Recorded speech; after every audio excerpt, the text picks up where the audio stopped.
welcome to Open Pike Night Strange New Worlds, the series that summons the writers of Star Trek Strange New Worlds from the other side of the veil to talk about the episode you just watched. I'm your host, Cameron Harrison. A quick note, if you haven't watched Season 4, Episode 2, The Griffin Incident yet, stop listening because you're about to hear spoilers you won't be able to unhear.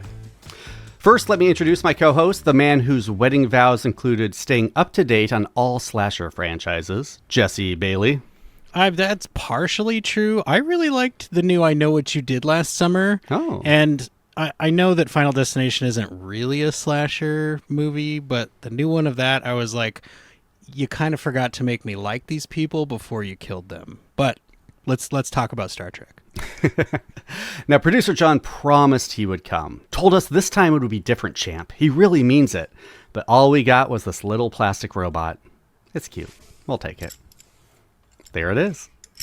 Speaking of which, today we welcome for his first appearance on Open Pike Night, the best set tour guide a couple of podcasters could hope for. It's Robbie Thompson.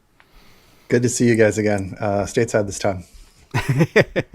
That's right. Yes, we met you on set. You took a lot of goofy pictures of John and I messing around in Med Bay and the hallways, the turbo lift. We appreciate it all. That's right. For episode, which was it? That was the final. That was the final episode. That's right. That's episode. Right. Yeah. A lot of emotions. Emotions were running high. What did you guys think of the set? I don't think I had a chance to totally decompress. But oh my gosh, yeah. I mean, they were changing the bridge out is all we're probably allowed to say. So we didn't get to sit in the captain's chair. Sure. But I gotta tell you, like the transporter room, that was like the most tingly, like, oh shoot, we're in Star Trek moment. It is so cool. It is pretty overwhelming. I've been on a lot of sets, professionally as a writer, and then visiting friend sets that, have worked on other projects. But walking onto the bridge that first day, because we were in prep on this episode, and we redressed the Enterprise to be the Griffin in this episode. But they were still shooting another episode, and walking onto that bridge, that's probably I'm not a cynical person. It's just after a while, it's your job, right? Mm-hmm. But like, I was like, oh, geez, I'm 5 years old and I'm watching this, with my brother, because that was my introduction. It was my brother introduced me to Star Trek when I was a kid. It was reruns on Channel 50 WKBD back home, and it was impossible to not just be transported back to that feeling, and the same feeling in the transporter room, and strangely, the med bay, even though it's obviously different. But a lot of this episode we knew was going to take place there. Yeah. So even just scouting through there before it was redressed was just, it's a very Jonathan Lee, who, is our, incredible production designer, did such an amazing job of creating a space that you felt as soon as you walked in was real. There's a ceiling, there's a, and then when they turn on all the electronics and the motion graphics, it's pretty overwhelming. It is. Overwhelming is a good word. Also, it's fascinating, like the transporter room was so much bigger than it feels in the show. Yeah. And then like the galley is so much smaller than it feels. And it's like that movie magic is really kind of disorienting in some ways. You're right. I had the exact same experience. I went in there and I was expecting this cavernous space based on how it was shot, but it's actually pretty tidy in there. Mm-hmm. Yeah. They know how to shoot it. They really do. Well, let's get into this episode again. Now, sure. Strange New Worlds and Star Trek in general have dabbled in horror throughout its history, but this episode really feels like you could slap a Blumhouse logo on it, put it in theaters, and no one would question anything. What was like the seed of this episode? What was the first idea, and how did it become what we witnessed? Well, first of all, I want to say thank you, because that's definitely, we really wanted this to feel like a pure horror, type of episode and a type of vibe. And it's not that, Star Trek Strange New Worlds hadn't touched on that. And obviously, as you said, Star Trek itself, but we really wanted to kind of try to find something that was, I'm paraphrasing Akiva right now, that was unsettling. That left, Star Trek is obviously known for hope and optimism, but this was meant to be something that kind of, got under your skin. Either you wanted to watch it right away or maybe never again in a good way. So where it came from was that first couple of weeks in the writer's room. I was new. I was the new guy in the room. And so I didn't know quite the process that, Akiva and Henry have. And it was really incredible to watch how they kind of and all the writers break down the season from both a character standpoint, but also a technical standpoint, because it really kind of has to go, both of those tracks have to go in order for us to build the digital assets I don't know. I don't remember. Did you guys went over to the AR wall as well? Like We did not get to tour the AR wall. Yeah. Once you see it, you understand like why it takes so much time to render, because it's enormous. But we have to design that in the writer's room. So those first couple of days, we really talked mostly about characters, what was owed. We didn't know at that time whether or not there would be a season 5. So in the back of, I think, their minds was, they being our showrunners, do we have to wrap up the story? In which case, what do we, I think the language we used was, what do we owe? What stories need to be wrapped up and what stories blend into the original series, and how do we get there from where we are now to where they are when we first meet our characters in TOS. So a lot of that discussion led to the next sort of phase, which was talking about types of episodes. And by types, I mean like genres, like different types of things, and just general ideas. And some of it was based on what we knew we wanted to do with some of the character work that season. Again, knowing that some of these characters have to land in a specific place, and then some of these stories are kind of wide open. We don't know where some of these characters' fates are. We were just kind of throwing out different genres that might match those character journeys. And we had been talking a lot about La'an and where she was going to go this season. And, I had seen all the episodes, read all the scripts. I'd watched the rough cuts of all the episodes that were available to me in season 3, including my favorite, which is episode 9. I'm blanking on the title. Yes, Terrarium. I watched that episode. Sorry, side note, just to give a shout out to Alan and Andrew, the writer and director on that one. I watched a rough cut, so none of the effects were really done. And obviously they shot a lot on the AR wall, so the blend was great and looked gorgeous. But even without any of the VFX, I was like, this is special. This is just everybody was so great in it. Every department had, and it was, having now heard about it, it was such a challenging shoot to spend that much time, on the wall, in the middle of nowhere, and trying to like figure out, where space and time is. And Melissa's so incredible in that episode. Yeah. But we were talking about Lan's character in particular, and, going to some darker places. Obviously she had come from some dark places. And I just was curious if they had, considered doing like a horror episode. My background obviously is horror, being a horror writer in different shows, but the room is filthy with horror writers, like, Alan and Kat, like there's nothing but horror fans in there. And if you get Henry going on episode titles, he will tell you every horror episode from every single Star Trek. I had a very detailed list by the end of that first day. Wow. But I just threw out this idea of like a haunted house. And the idea was basically to try to do something like The Shining in space. Obviously, that conjures movies like Event Horizons and things like that. But the movie I was thinking about at the time was something more like Solaris, both versions of Solaris, and obviously the book too. But very specifically the Soderbergh one from a few years back, the Clooney one. And it went up on the board, and there was dozens of genres and crazy ideas that we never got around to, or eventually do, without giving anything away. And we just started going back and talking about like, which ones did we feel hadn't been done yet, which was the type of episode that the show hadn't really kind of taken a swing at. And the horror one, I think, was attractive because there was a desire, I think, from everybody in the room to try to do something that was a little bit more psychological and a little bit just, again, more disturbing, to trying to get under the skin of some of these characters.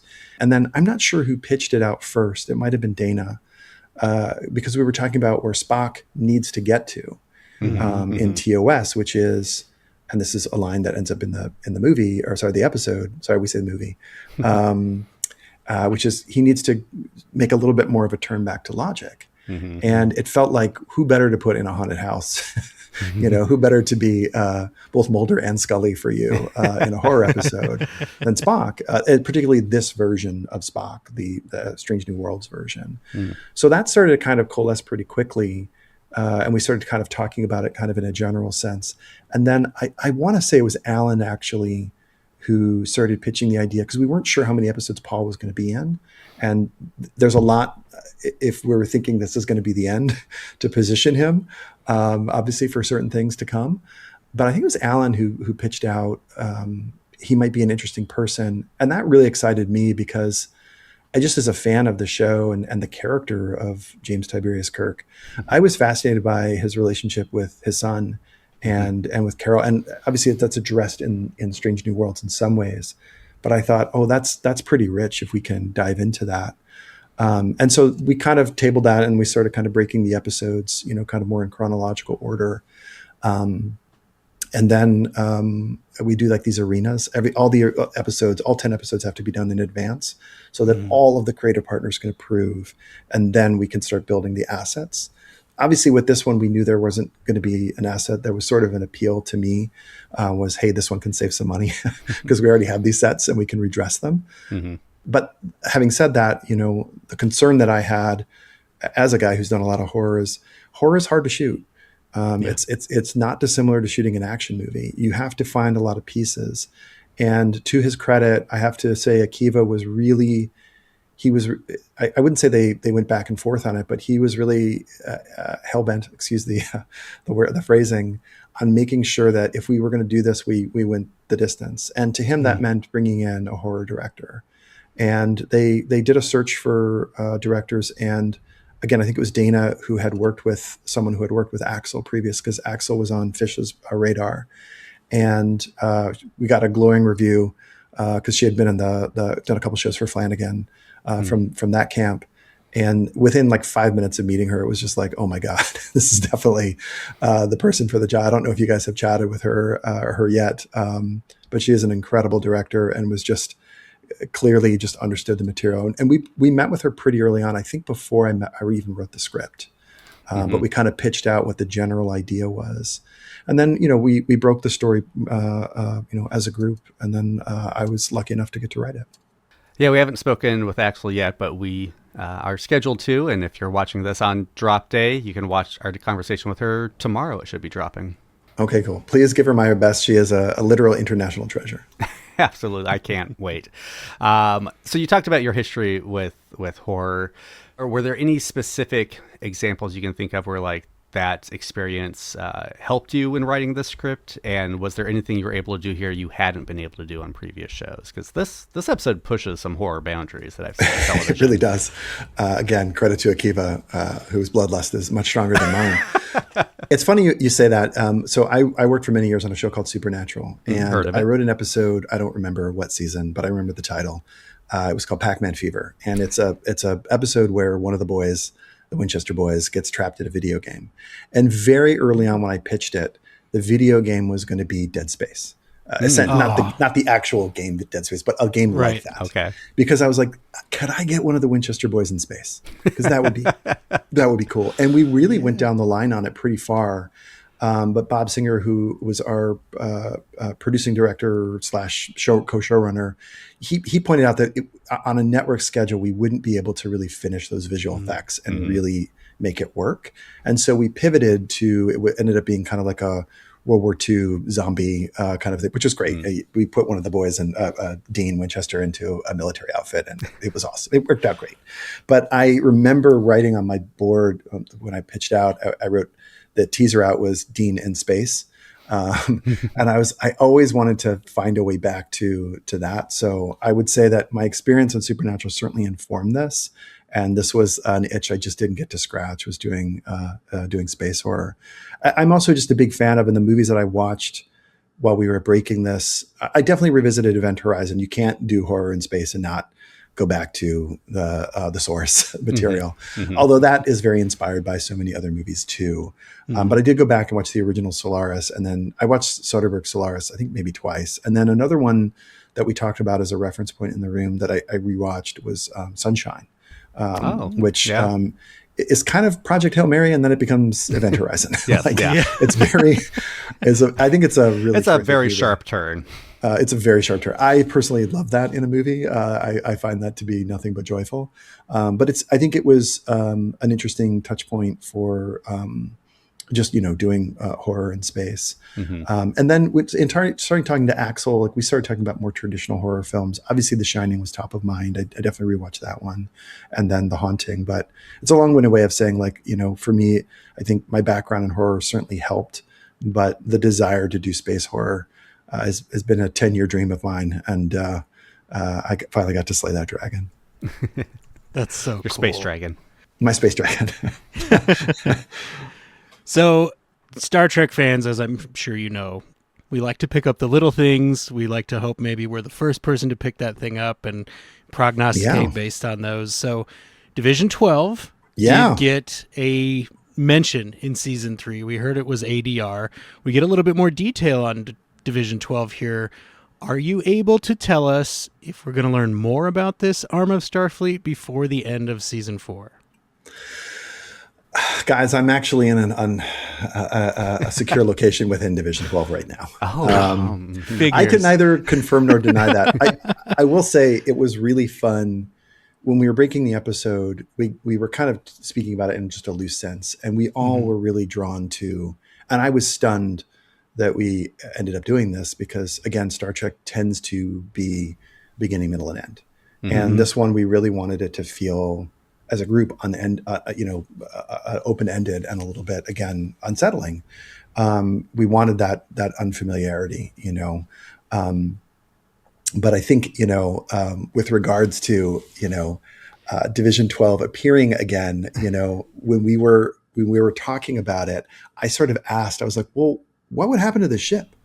Like, and the question I asked was what's Starfleet's X-Files? Yeah. And so I was like, what is it? And I said, this has happened to me once before in my career. I was like, what is it, like Division 12 or something?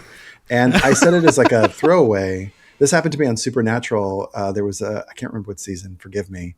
But I was like, oh yeah, and like the murder, it's like this thing, it's like because it was a Cain Abel story. And I was like, yeah, it's like, it's the first blade. It's the first, murder weapon. It's the first blade. And then that became canon. It's like a clue and Supernatural clue. I was like, no, that was literally, I was going to come back and figure something else out.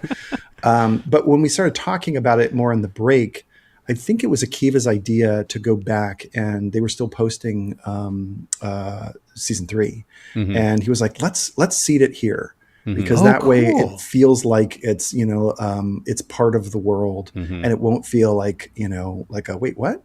Yeah. And it's all to the point that you say, which is, Akiva's he went to the first Star Trek convention. He has like the program. He says for that. He's like, he claims it's insane. He's a diehard, but he picks up and loves those things too. And so I'm pretty sure it was his idea to drop it in there. Okay. And I just love that because it does that thing where you feel this verisimilitude, like, oh, this was always here, even though it wasn't. Will we see it again? I sure hope so. That's really cool. Like I don't know that I've heard of the backwards Easter egg before. That is, and like how appropriate for Star Trek, right? Like, we traveled back in time and put it in there. Yeah, because it wasn't in the screeners, so we didn't hear it, and then we started hearing people talk about it after the episode aired. And we're like, 12? What? Did they mention Division 12 in that episode? Yeah. I don't remember hearing that. And then we had to go back. And that's so delightful to me. There was an expression that I know that sometimes as a viewer, I want everything to have been figured out. But then once you see how the sausage is made, you do realize that there are just these opportunities where you can kind of fill in some gaps. My old boss on Supernatural, Bob Singer, used to say, almost like we planned it. So, well, speaking of almost planning things, I'm hoping that transition works out. I'm enjoying seeing Spock and La'an's relationship. Now that they've had a little time, now that they're past the honeymoon phase of the relationship, and they're just kind of, together. We get some flirting in the last episode with her boot removal, and here we get both like the tension when he's asking her what's wrong, but then the reassuring kiss she gives him. Yeah, I love all that stuff. It's very natural, and it says a lot with just a couple moments in the episode. Were you looking for moments to kind of talk about the relationship, or did those just kind of organically appear as you're writing the scene? No, we were looking for it. That relationship goes to some interesting places. I can't spoil where it's going. And we really wanted to make sure, we were tracking that relationship as alive. But also that there's some awkwardness, at the beginning of the episode. I love the way Ethan plays that moment. Like obviously he knows something isn't quite right, but it's, this happens in relationships. Sometimes there's these bumps in the road and it's not about the other person. It really is. Sometimes it's not you, it's me. And we wanted to really track that, throughout the episode. And then obviously we wanted to separate them, in the episode. And it was also interesting playing the other side of that, because as you guys know from previous seasons, there were some shenanigans, however you want to say it, between also La'an and Kirk. And being able to have a little bit of that, was certainly the point that we were kind of trying to get at, and that certainly in that hallway scene where they're walking and talking, and she realizes that Carol and Kirk have split up. Obviously, some of that is to keep the idea of David alive in the episode, but it was also to sort of track that as well. So that was definitely by design. It was not something that came up organically in the writing. It was something we talked about a lot in the room, and tracking that relationship in all the episodes. They have a thing on Strange New Worlds. I say they because I still feel like the new guy. But once the episodes start to take shape, we put a parallel track, which is all the characters. And we try to track each episode, like where they are emotionally, where they are, if there's some kind of plot mechanic going on with them, with, some kind of drama with X, Y, or Z, to really make sure that we're touching on all those things and keeping all of those storylines alive. It is, episodic, but there are serialized elements to the character storytelling that Henry in particular is really wonderful at keeping alive, so that emotion that you were talking about with horror movies, so that we still care about these relationships. It's cool to have a haunted house in space, but if you don't care about these people, you're not going to go on the journey. Well, and what could be scarier than being trapped with your current boyfriend and a hookup, and they both know? Yes. Right? Like, yes. And they know. Makes total sense. Yeah. It was, we literally looked at it when we were breaking it, and certainly while we were shooting is like, this was this trio, and there's an obvious love triangle there in some way, shape, or form. Even if it's not active, there is, as you said, there's that history. And so it was very organic in the breaking of it to want to touch on some of those things to keep those storylines alive. Yeah. So you mentioned that hallway scene, and there's Kirk is clearly about to ask La'an something, changes his mind, thinks better of it, and makes a ghost joke instead. Yeah. Now, as the episode kind of suggests, like, some mysteries are mysteries, right? But I mean, we've got you here. What was he going to say? I always like to make sure that people can bring their own interpretation. I wouldn't say that my interpretation was as far off as yours. Forgive me for giving a slightly political answer, but I really do, I think some of it is self-evident that he was about to obviously say something. And we were playing around a little bit with these ideas specifically with Lon, that Starfleet really is her family. And there's good sides to that, and there's downsides to that. And obviously we know where Kirk ends up. We know where he ends up as far as being a family man, and where not his allegiances lie, but where his destiny is, And so I would say we're kind of playing with all of that. So any takeaway is a good takeaway in that regard. But I do think he was pretty clearly about to say something along those lines, and chickened out. So you're going to lost in translation us. Okay. I'm going to lost in translation. Yeah. Well, speaking of horror he movies. actually it was about to say Hail Hydra. That was it. That was it. Yeah. Are there hot dogs somewhere on this ship? I can see it. There aren't. It doesn't seem to be. Actually, there kind of were, but those were the fingers that we chopped off. Yeah. There's finger food. Yeah. Well, speaking of haunted houses and relationships, I admit I go into a lot of ghost stories kind of arms folded, because a lot are kind of just the same, and they're kind of just going through the motions. Now, this episode, I think it avoids a lot of that because it is so character focused, like you say. And for me, nowhere was that more evident than with Spock. I loved watching a ghost story through the Vulcan lens. It was so good. Can you address kind of tackling those scenes specifically?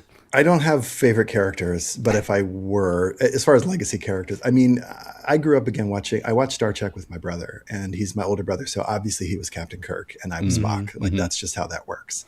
I want to apologize to my brother, Michael, right now publicly for biting off the nose of his Spock figure. He had the figure. I did not. I don't know why. He still has it as a display of what a jerk I am. So you've been disfiguring Spock since you were little. And I got to disfigure him again, I guess. That is partially where that came from. No, it was, I just have always loved that character. I mean, I think I showed you guys this before, but I've kept this forever. This was a bookmark I had from like the 80s. I just love Spock as a character because I think he's such an interesting, yes, he's Vulcan, and yes, he's, human, but I think, the way in which he views the world is so unique. There's a childlike aspect of it. Obviously, you see that shades later on with Data, certainly a character that I got to write on Supernatural, Castiel. Like, there's just something about people who look at the human experience from a different lens. that is so fascinating, to use his term, and to be able to put him in a situation where he really had to challenge what was real was so much fun. And I have to give special credit to Ethan, who, first of all, is just a wonderful human being. You know, Axel and I were like the newbies, and he was our set guide. Like, he took us everywhere. He sat with us every day at lunch. He is such a wonderful human being. But, you know, this was a challenging episode. They're all challenging episodes for all of our cast, but this one in particular, because he had to find a balance between, you know, how does a Vulcan express fear? You know, what does that really look like? And then obviously in the journey he's taking in this season, and again, he says this in the episode, so it's not a spoiler, of going back to logic, how do you make that turn emotional?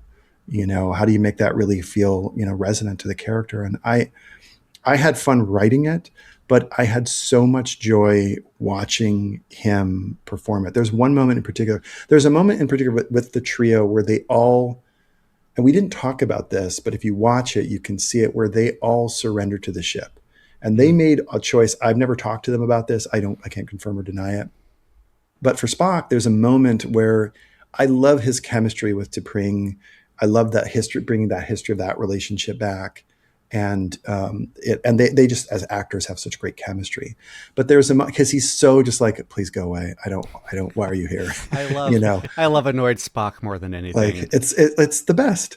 But there's a moment that if you watch it again, where they're at the door and he's just like, go away. But she's like, well, we both want to get out of here. So like, let me help you. And she brings up this trip they took in the past. And if you watch it again, Ethan, and it's so subtle, but this is why he's so brilliant. He lets the tiniest whisper of a smile go on the left side of his face. And that's the moment, like, the ship gets him. Do you know what I mean? Like, that's the moment, you know, where it kind of creeps in really fully, and at least in my opinion. And that's not something that was scripted, that was not described in the movie at any point. We certainly talked about, you know, how the ship is behaving and how they should behave as performers. But I just loved that choice, because that's that moment where you're seeing that Vulcan and human side like kind of merge into one. He does have a fond memory of that. He does have a fond memory of that relationship. And again, we as viewers know where that relationship goes, you know, post Strange New Worlds, which was something that we also, as a reason why we wanted to bring into the episode, was, again, we know we have certain things that we owe, and we wanted to make sure they were present in the characters' lives. So it was, he's a joy to write for, but there's so many just little looks and little, like, he does so much subtle work with his face that is so hard to do, impossible to write. I did not write it. It's just him being a terrific actor. That's really cool. And yeah, that is a thing we have noticed.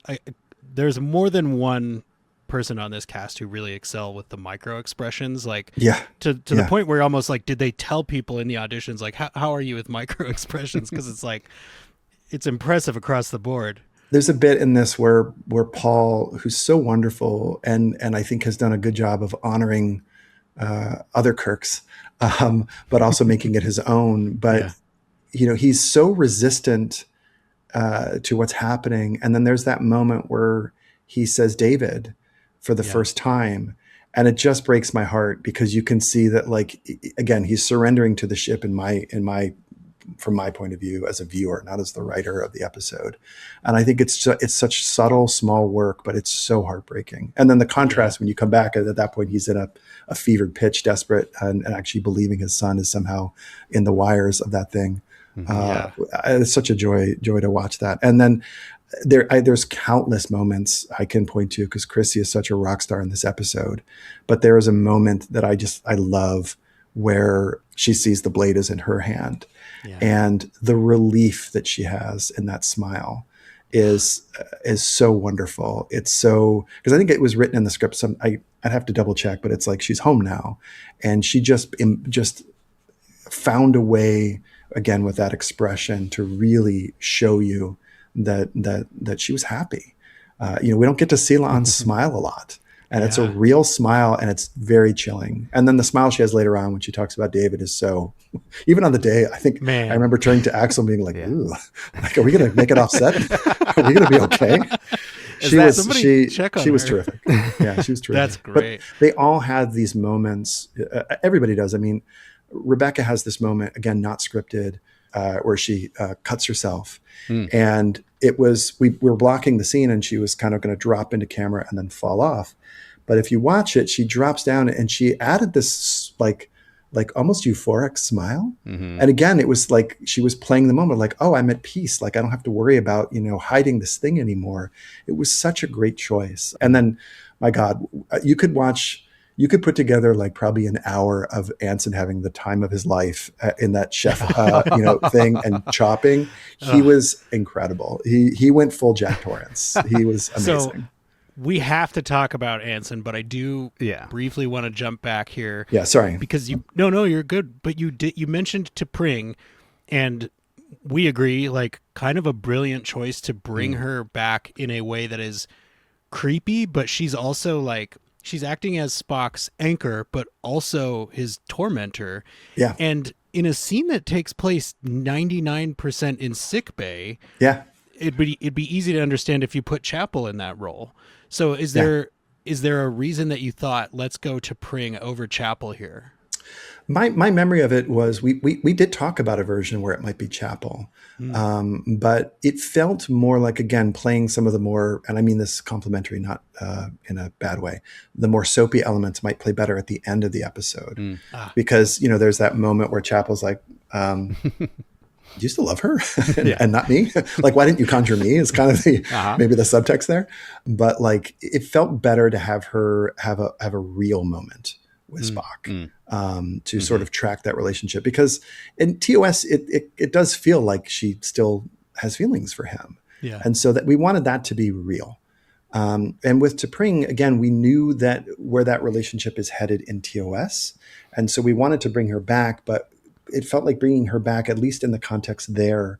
I don't want to spoil anything, whether or not you see that character again, but it definitely, we wanted to bridge to find a way so that that character was fresh in audiences' minds.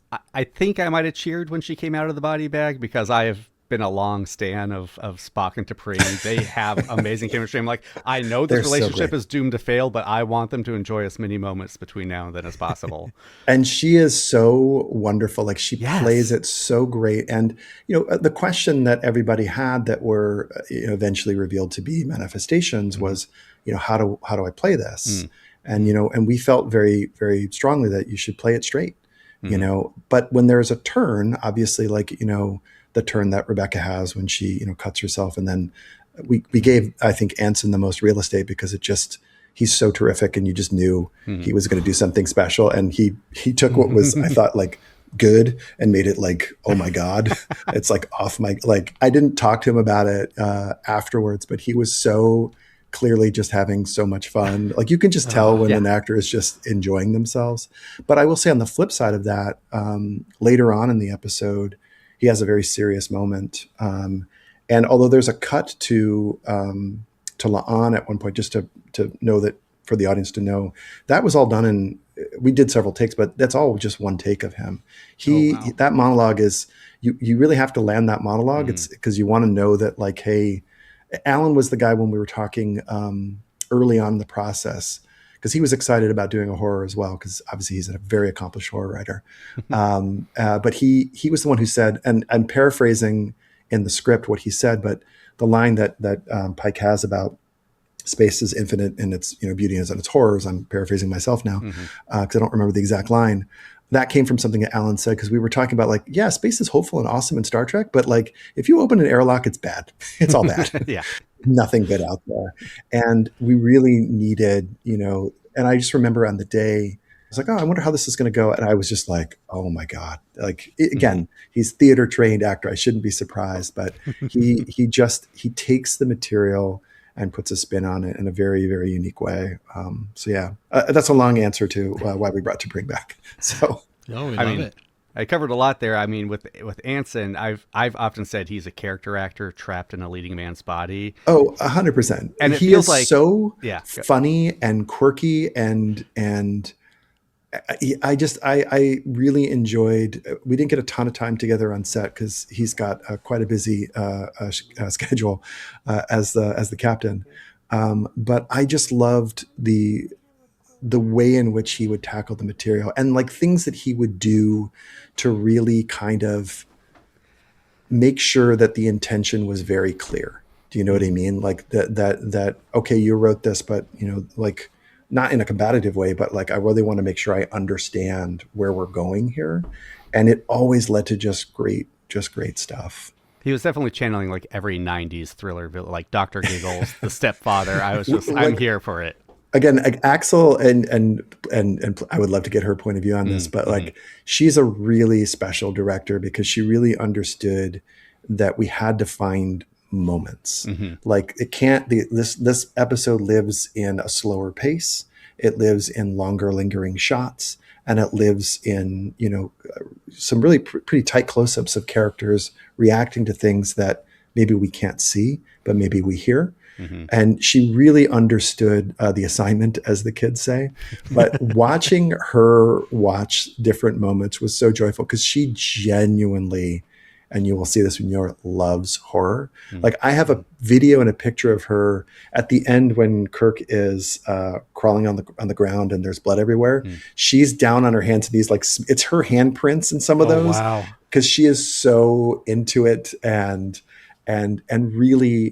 really understands that this episode kind of lives and dies in these quieter moments. My favorite moment, and I have to give a special shout out to our director of photography, Glenn, who is just an incredible artist. They created this moment on the bridge when Kirk thinks the crew has found him, but he hears his son crying one more time. And he turns around and there's this incredible lighting crew that Glenn and all the electrics, came up with, where as he turns, the lights kind of fade down and then the audio fades down as well. It's such a great, just again, quiet moment that you have to take time. It takes time to create that energy both on set and create it visually. But a real credit to our assistant director, Woody, who built a schedule that really understood what those moments are. And a credit to Axel, who understood, okay, these are the scenes that we can shoot quickly. And these are the scenes that I have to get these specialty shots. Like, for example, like that shot of La'an when she does turn, there's that special lens on it. And you're just like, oh, nothing is good here. Nothing. Yeah. This is going to be very bad. But you have to really kind of not fight for those moments, but you have to understand them inherently. And Axel is just, she's just someone who really just gets it and is able to get those performances from people. I really, obviously you guys know this cast better than I do because you guys have watched these episodes certainly more than I have and can appreciate their work. But I really thought, they were all great actors coming into it. But then watching them and watching what they brought to the material, and then watching Axel, build these moments and scares with them was pure joy. It was so much fun. Yeah, one of my favorite moments is, again, with Spock in the medbay when he turns around and suddenly there's just bodies all over the beds that were previously empty. It's a great moment. I love his reaction, his Vulcan reaction to it, but it also reminds me of the TNG episode where something similar happens to Crusher. She's in the medbay and all the bodies just sit up at once, and she also has to logic her way out of it.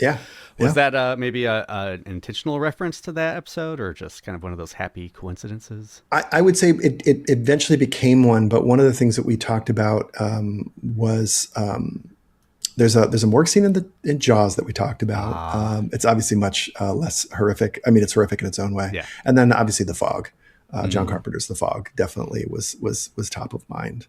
Some of the moments come up organically, and then you realize, oh, this has actually been done before in Trek. Are we mirroring it? Are we copying it? Is it thematic or repetitive? I'm going to go with thematic.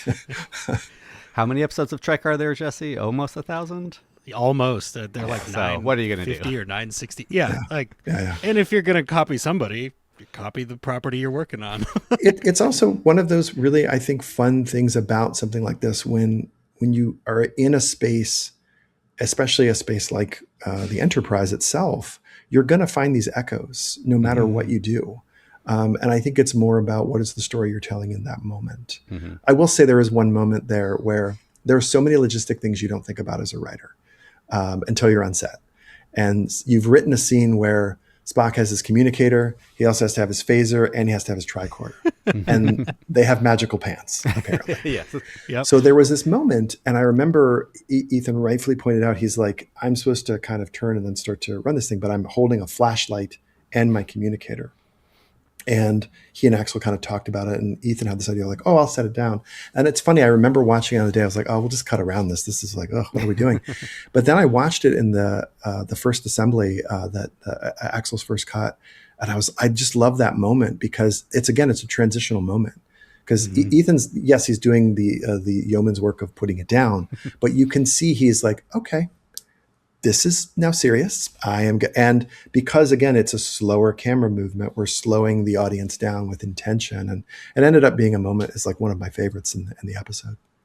Well, and I think it works kind of with what you were saying, where it's like, so I will say right away, or 40 minutes in, horror is not necessarily the cup of tea that I would make when I go to the kitchen. I can appreciate it. I loved Event Horizon. It's probably like as far as I can go without like having a problem. But this episode, you had mentioned like we want to get under the skin, and there's a pacing thing going on here. And I think that absolutely lends to that, because you're thinking to yourself, I mean, what would I do in this situation, right? And it's like you would have to pay attention to, are my hands full? Do I need to look a different way? And it's those real moments that actually ground it. And then you mentioned, some of the, is it thematic, is it copying sort of a thing? I gotta say, like, there is so much in this episode that a horror watcher will be familiar with, right? Like you could almost say there are things here we expect, like, I expect there to be, oh, it's actually her holding the knife, or I expect there to be a creepy door scene, or I expect, there to be dawning realizations and all these moments. But like, I think you guys nailed the pacing such that there was never a moment where I was like, oh, here comes thing X, right? Like, it's masterfully done. And here's where you find out I'm not asking a question. I'm just saying, holy hell, way to go, man. Well, I so appreciate that, but I really want to credit Axel again. Axel's point of view. Obviously Akiva is an accomplished horror writer. It was a room filthy with horror fans. But one of the things that Akiva in particular was really keen on was doing something that was more disturbing. And disturbing isn't jump scares. Right. There are a couple jump scares in here that are somewhat traditional. But Axel, when we first met with her, that was sort of her, sort of point of view, if my memory serves, was let the horror, let this be creepy, let it be, her favorite word, and you can quote me on this, is spooky. And it sounds like a distinction without a difference, but it's actually very different. And again, on a show like Supernatural, we oftentimes did jump scares. We would literally write in the word jump scare, jump scare here. And, the director would figure it out. With this, there were moments that were crafted to be jump scares and creepy and things like that. But I really have to credit Axel with both the skill and the awareness of, as we were shooting, and then working in concert with, again, I have to give credit to Glenn, who is just like, he is such an artist. Watching him and his crew light on the day. And now it's so changed from when I started, because you're seeing almost the finished product, like on set in the DIT tent. But then watching him do the color correction and even the bake on the wall, like it's truly painterly. And something like this really has to be something more like The Haunting, the original The Haunting. Like it wants to live in that space, because horror is filled with cliches. Horror is filled with moments are coming, but it's how you get there. And again, to go back to what we started talking about, which is it has to come from something character-based. And that, again, that's Akiva and Henry. That's always been there from when I first met them about the show, was that we can do any crazy idea you want, but it's got to come from a place of character. We have to be saying something about these characters, whether they're legacy characters or new characters is kind of immaterial. The story has to come from something that's grounded. So I appreciate you saying that, but I also, I'm so grateful that Akiva and Henry wanted to quote unquote go there so bad, but that they really assembled an incredible team, and obviously everybody that's already existing, the cast and the crew, but bringing in someone like a ringer like Axel was a genius move. So I do have a specific question here, because I mean, you mentioned like the difference between the jump scare and something a little more effective. I think it would have been an easy choice to blow Sam Kirk out an airlock, right? Yeah. But no, you guys put him up against the window and did. you drained his blood and We then really you did. blew him out an airlock. And I'm like, so two questions. First of all, how dare you? That was so dared. hard. We Like, dared. so upsetting to watch. But from the the actual production standpoint, how did you shoot that? Is he against the AR wall? Is that a green screen? Like, was that painted after? How did that work?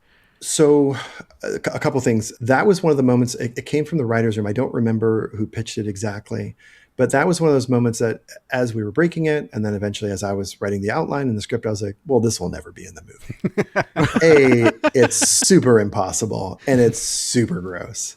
Yeah. And the other moment that was like that was the chopping up fingers. Because we were just kind of riffing on like, what's the worst thing that we could see?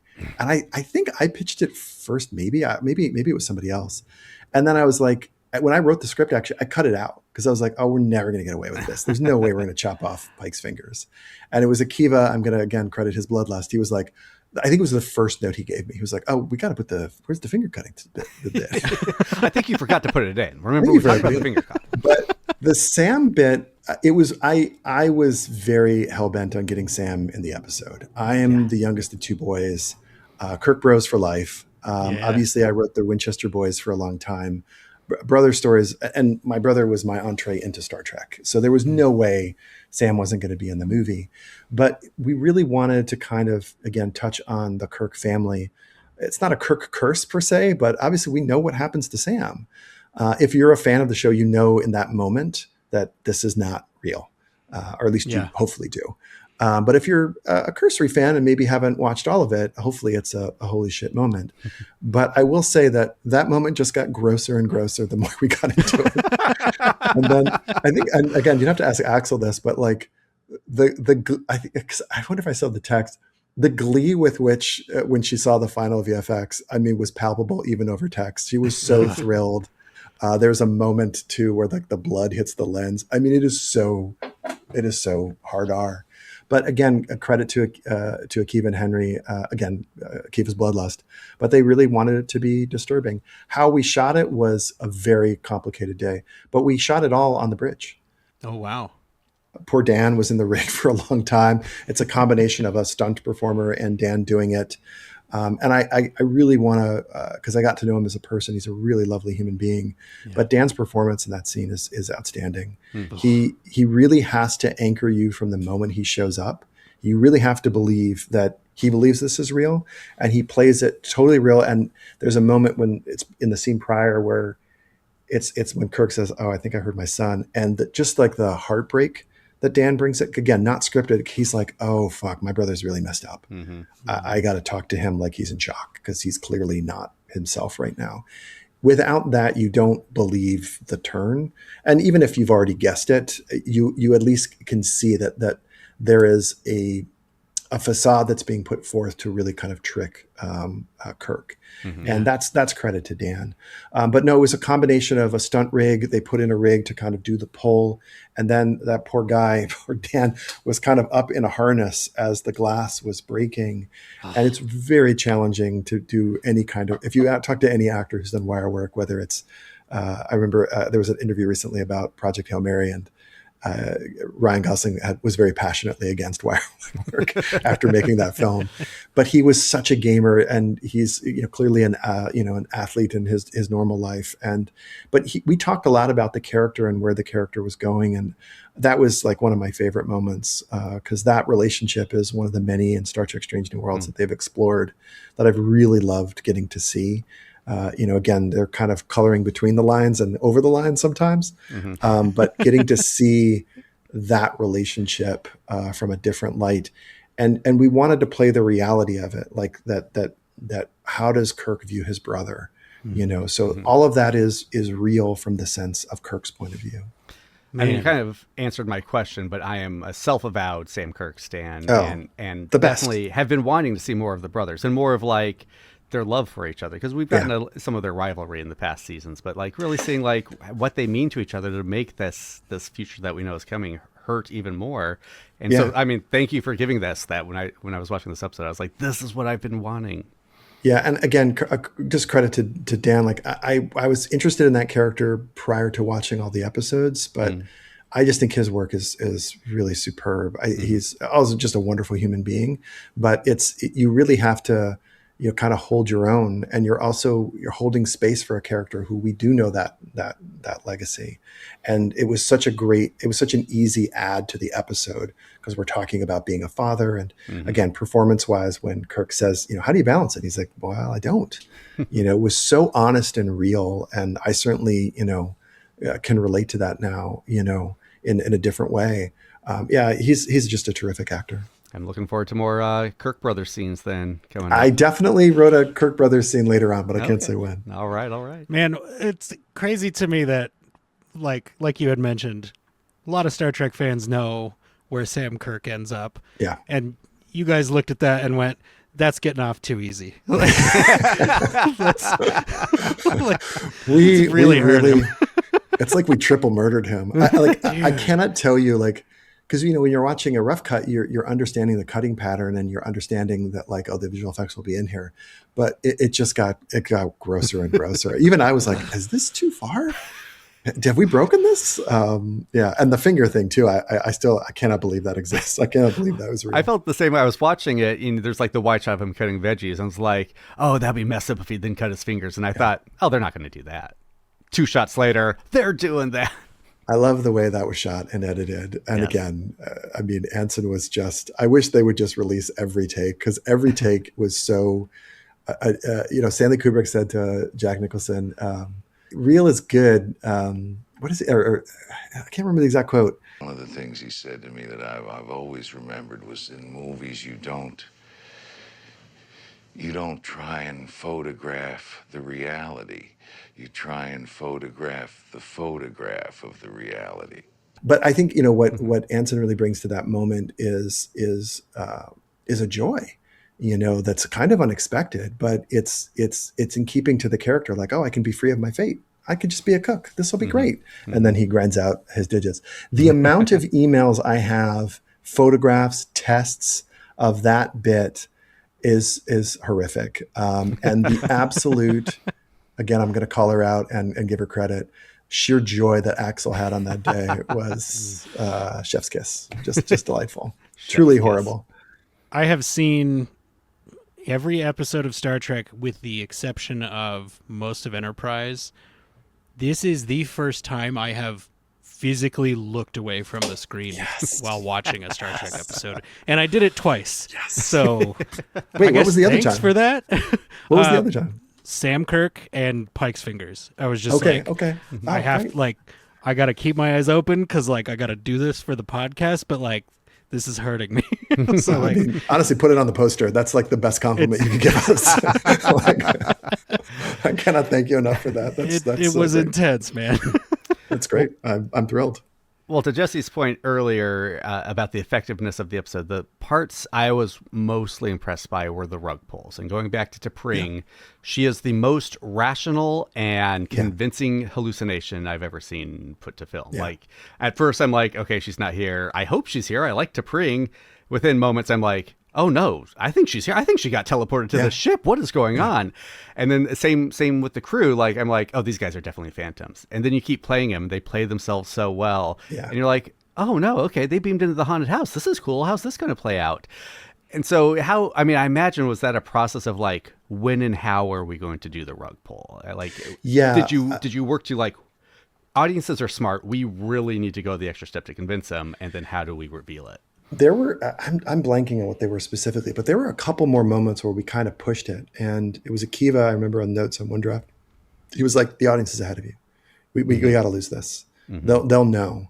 And there's times when you want them to know, and then there's times when you don't. I don't remember the exact specifics, but there were 2 moments.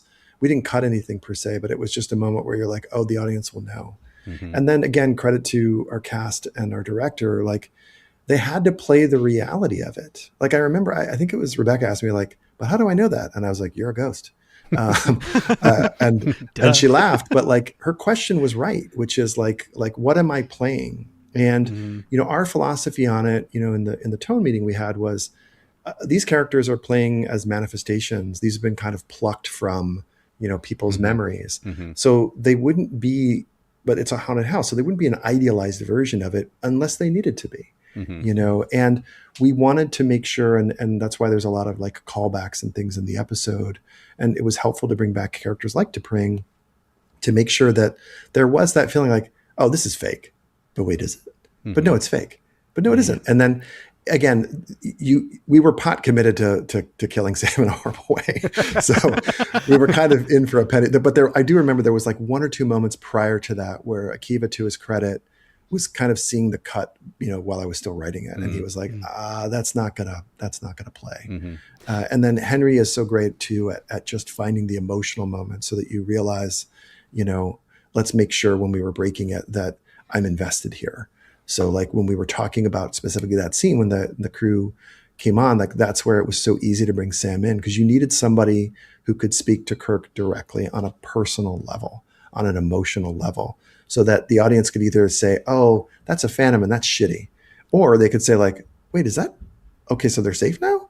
Because those are the moments, like when the lights come on in the horror movie, you're like, oh, you release the tension. But we wanted to kind of play with that knob a little bit, again, all under the umbrella of trying to be disturbing, trying to let it be unsettling versus boo. So I love Una's line of, I never liked her anyway, about T'Pring. Yeah. It's a great line. And it's one of those lines too, where I'm like, okay, these guys are really here. This is like Una quipping. I'm bought in. But she's not there. She's a manifestation of Spock's mind. So did he have like crippling fear that the people around him didn't like his girlfriend, didn't like T'Pring? Is that what we're saying? That's what it was for me. But also it's one of those moments, I'll just be honest, when I was writing it, the best time is when you're writing that first draft and the characters just start talking. And I was writing that scene and it was very obvious that someone had to say like, wait, your ex-girlfriend was here? And then I just love Rebecca as an actor. I think her all of her skills are great, but comedically, I think she's really funny. And that line just came out. It just was like, I never liked her anyway. And then on the day, it was just like, oh wow, she's so funny and so great. But it is. These are all meant to be reflections of what Spock might think these people think. I like that, and it fits in more than just that way, because like Una might see some of herself in T'Pring because she's been called, you're where fun goes today. So it's like, it works on a lot of levels. So I really like that. Now, we did briefly talk about the hallway scene, and it is so messed up, but La'an gives Kirk a very prescient warning about the death of his son. Is this meant to indicate that there's something up with her temporally because she's already been in an alternate timeline, or is this Kirk because they're both having manifestations at this point? Is this her saying what would scare Kirk the most in that moment, or is there something more? I'm going to give you my interpretation, but I want to preface it by saying all interpretations are valid. When we were talking about that scene, we wanted her to say something that would really, I think the way we kind of phrased it in the room was, what would hurt worse than being stabbed in the belly? And obviously, because we were talking about David, it felt like a very organic way to sort of bring that alive, if you will. And we kind of settled on referencing what happened in an oblique way originally. And my thought process on it, and this comes from writing on Supernatural, very specifically an episode that I wrote, I can't remember what season, it doesn't matter. If you're dead, you exist outside of space and time, so it doesn't really matter where you are, and that it made me wonder, like, could she see, was this real? And so originally it was oblique in a way so that as the audience, you would maybe go, wait, is she talking about what happens in that movie? And again, credit to Akiva, whose bloodlust knows no bounds. He's such a great writer because he really understands. I think he oftentimes thinks of himself as an audience member. And I remember that was a specific note that he gave. He's like, you got to go harder. He's like, I don't know what it is necessarily, but you got to go harder. That was his note. And so I went pretty hard, you know.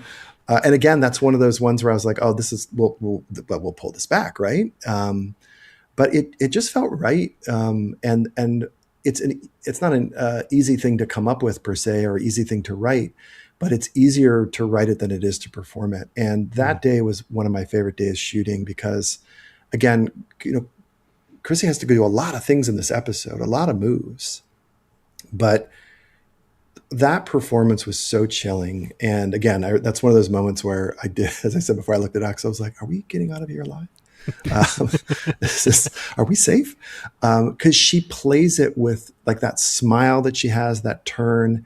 And then there's a determination she makes at that moment, which is, and now I'm going to kill you. And she means it. That's not written in the script. That's just performance. So to be able to take it there, and we had talked about what that moment was. We talked about it with Paul as well, because we wanted him to know, like, yes, we are definitely referencing this moment. Because he was like, are you guys referencing? Like, yes, we are without a doubt referencing that moment. And the hope was, again, to let it be as disturbing as possible. I certainly hope that that's the result. But I can say, at least on the day, it was so much fun watching how Chrissy just totally committed, just absolutely committed. I was, again, as I was frequently in this episode, I was very creeped out. And it does fit into that. Put it on the video box. I'm very creeped out. It does fit into that larger Star Trek milieu. Like we've talked about it before, like fate and destiny are real things in Star Trek. And this is not the first time they've been mentioned. And it's like, whether it's a self-fulfilling prophecy or however it comes about, like now I would like to see a deleted scene of Shatner saying, damn it, La'an was right. Yeah, I mean, you know, it's funny, again, it all is character based. Like that line was important, but it was equally important to show him at the end calling and failing. You know, he has that line to Sam. It's not really Sam, but he's like, I'm going to do that for my son. And you see him trying, and it's one of the things we talked a lot about with Kirk, and this was less about this episode and more about, you know, the character, was like how hard it is to be in Starfleet and have family. You know, it's there's the obvious analogy of being, you know, a military spouse, but if you were light years away, like, you know, doing God knows what, God knows where, that's an enormous stressor. And so it was a lot of fun to explore that.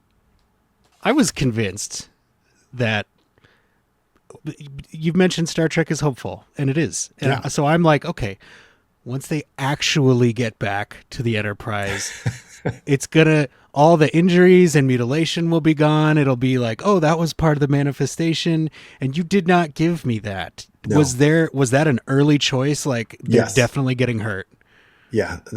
Again, it was all under the umbrella of like, let's let this be as disturbing as possible. I would argue a little bit, though, that I do think that of everyone's story, and he's the only one that really sort of beats the ship. Mm-hmm. I do think that there is optimism with Spock's last line. When she says to him, you know, to her, it brought me back to her, to logic. Like, again, I love Ethan's performance in that moment. I love, you know, Glenn's camera move there. Like, everything just kind of came together in such again, as a Spock fan, for me, I'm just speaking for me as a fan. I love that moment. And I would argue, at least as a viewer, that moment left me feeling hopeful for him, obviously knowing where the character goes and so on and so forth. But everyone else was totally boned. Totally boned. Yeah. I was like, I know there's an episode after this. They're going to be fine. And, you know, it's the future, but like, wow, they are all very badly cut up. And like, and Spock in particular, I think, to your point, what does make that optimistic is like, this dude is arguably the most messed up. Like, he's missing tips of his ears. He's bleeding everywhere. Like, he knows, and like was able to know from the start, I'm having a psychological break. So it's like, there are arguably a few more layers for him, but for him to be the one that's voiced like, oh yeah, I know how to get through this, and it almost worked. I'm gonna double down on logic now. It's like, it's a brilliant moment, and I agree completely. And you guys were rough. but nothing you're saying is I'm not taking as anything other than just the highest praise that I could ever imagine. Like this was our hope, Yeah. so thank you. I know that sounds messed up. I apologize if that makes me a bad person. You don't want to come out of this episode being like, yeah, I was really warm and fuzzy after that episode. Right. Yeah. But I will say it is part of a larger story, and you will see ramifications for what has transpired here. And that's again, credit to Henry and to Akiva. That was by design. Well, to the point about Spock's logic, Star Trek is a science fiction show, and a lot of people who come to it love the science fiction. Yeah. And it's dabbled in the supernatural here and there with to varying degrees. Did you guys struggle with that with this one? How did you handle the supernatural elements? Did you go back and forth on how much to lean into it? We have a technical expert, Dr. Erin, and I actually emailed with her quite extensively because I really wanted to know. One of the wonderful things about her is that she's obviously a genius, capital G, but she's a huge Trek fan. And I was like, how would you say ghost? like, because they wouldn't say ghost. Like Henry was very, very, very adamant that we had to. Like, and there's a joke about it. He's like negatively charged ions. He's like, you mean ghost? I mean, negatively charged ions. There's like a longer I cut love where that moment. you could just have them saying that back and forth if you wanted to for like an hour. But Dr. Erin gave me that exact phrasing. There's a couple other phrasings that she gave because, again, to Henry's credit, like it has to feel like Star Trek. It can't feel like a horror episode. And you have to give the not just Star Trek fans, but the Starfleet point of view on it. Like, how would they really address this? They wouldn't be saying boo. Would they have a conversation? Do you believe in ghosts? Sure. Yes. Can we leave them disturbed, not knowing? That's sort of the purpose of that line that Pike has at the end when he's talking about other Division 12 cases. It's really kind of, up to the viewer to decide.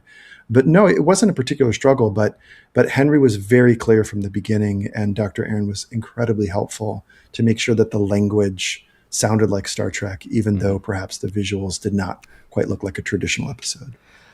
Well, that brings up the point. I suppose we have to ask you before we wrap things up. Sure. Robbie, what happened on the Griffin? What's going on over there, Robbie? Now, I will say I have my theories. Rose Harper is an anagram of phase error. So I assume there was an error with the phase coils and they went to the wrong dimension or Klingon hell.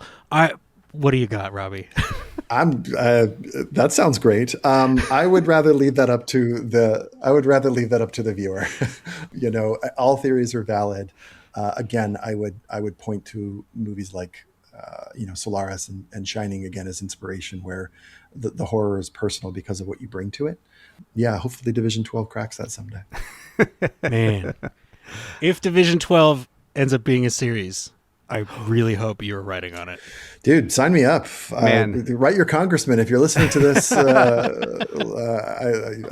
be a hole in the wall in the shape of me if that was a real thing. I would run screaming. I had a note earlier of I would watch a show of Spock as Scully and Kirk as Mulder, just investigating things across the universe. 700 hours of that. Yes. 700 hours of that. I would watch that for a million years. Yeah. Well, Robbie, when all is said and done, and this is just yet another episode in the long list of 906 episodes of Star Trek. Goodness. What do you think this one will be remembered as? What will fans call it? The one where... I hope it's the one where I got disturbed or got scared. I don't know. I don't know how to categorize that. It's funny, going back and watching old episodes when I was writing this, the feeling that you have at different points of your life bring different energy to it. Like watching, was it City on the Edge of Forever or Balance of Terror, or I'm trying to think of other episodes because those weren't quite totally thematically in line with it, but even watching rewatching, it was just for another episode, and it's not. Oh no, it was for this one. It was I rewatched Space Seed. I don't know that you really can. I don't know. It's like everything is different from different points of your life. Space Seed was so fascinating to watch because we originally were kind of going to lean a little bit more into the con of it all. At one point, I guess I can say this is not a spoiler. We had talked about, do you remember the mask that Khan wore? in Star Trek in Wrath of Khan, like that crazy mask that he has on. Oh, at first. yeah, It's almost like yeah. a Kylo Ren thing. I was like, could we use that? Could that be something that like is part of the iconography here? And we went down the road on it, and it wasn't that we felt that we couldn't, but the story just ended up breaking in a way that it wasn't kind of part of that. It's a long-winded answer to say, like, I don't know. I hope it's viewed as what it was intended, which was an episode meant to be unsettling. And then I'm very curious to see how it plays in the context of the 10. I'm so insular in the process, so I know what's coming. So, but once it's out to everybody, the audience, it's theirs. It's not mine. So my hope is that we did exactly what you said it was for you guys, which was we disturb you. I hope people look away in the best way possible. But I also hope they go back and look at it, especially in the context of later episodes, and see maybe some things in a different light. Mm-hmm. Well, when I muster up the courage to watch it again, I'll let you know. Yes, again, when I muster up the courage to watch again, put it on the IMDb right now. I could not ask for a better review. Happy to be of service. Well, we've come to the point, Robbie, where you have to make a choice. Okay, great. What is your favorite line from this episode? That is the easiest answer because it was. Do you guys ever see the movie Breakfast Club? Oh, yep. You remember the moment at the end where Anthony Michael Hall has written the letter and he kind of punches himself on the arm? That's become kind of a shorthand between me and my wife and some other writers about like, oh, like it's that moment where you're like, but my favorite draft is the vomit draft, is the first draft, because you're discovering things that were not in the break and the characters are starting to talk to you. And this is very cheesy, but given my background that I've shared, I hope it makes sense. There's the scene where it's after Spock has seen T'Pring in the med bay. And originally it was scripted, they're kind of talking over one another. It's better edited in the final version. But she's kind of talking about like, I was here, I was there. And as I was writing it, it was, because you're in final draft and it was T'Pring saying this, and I was writing out what she was saying. And then it was Spock's turn to talk, and I just wrote fascinating. And it was not planned. It was not anything that but it was so organic, and I was not just me being a fanboy, but it was totally me being a fanboy. So I have to say, like, there's many lines in it I love. If I had to, pick my favorite to write, though, it was fascinating, just because as just a lifelong Trek fan, and to have it be organic, and then to see how the sort of spin that Ethan put out in the moment, because obviously he's in a very bad state potentially, but he can't help but be curious. And I love that about Spock. He's genuinely fascinated by it. And so to have that come out organically, not planned, that was joy to write. That was pure joy. Man, fascinating. Absolutely. Well, speaking of pure joy, Robbie, we have to say thank you so much, both for this episode and for sitting down with us to talk about it, because this is not an experience I have had with Star Trek. So to be able to learn about it from the source is really meaningful. So thank you so much for coming on. Thank you. And again, I so appreciate everything you guys do. It was so lovely to get to meet you guys and to have that time on set was really fun. So thank you. Thank you. And we'll see you for the be in finale. touch. Yeah. Yes. I'll see you guys down the road.